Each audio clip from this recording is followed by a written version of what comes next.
Hello guys and welcome back to our YouTube channel. Today we're going to be learning how you can join groups easily on Telegram X.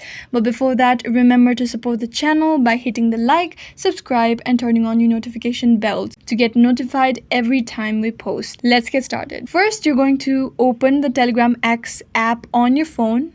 Then on the top right corner, you can see the search icon. Tap on it. Search the name of the group with a certain keyword, or if you know for certain the name of the group, then you can search it up. You type on the search bar and then open your desired group or channel.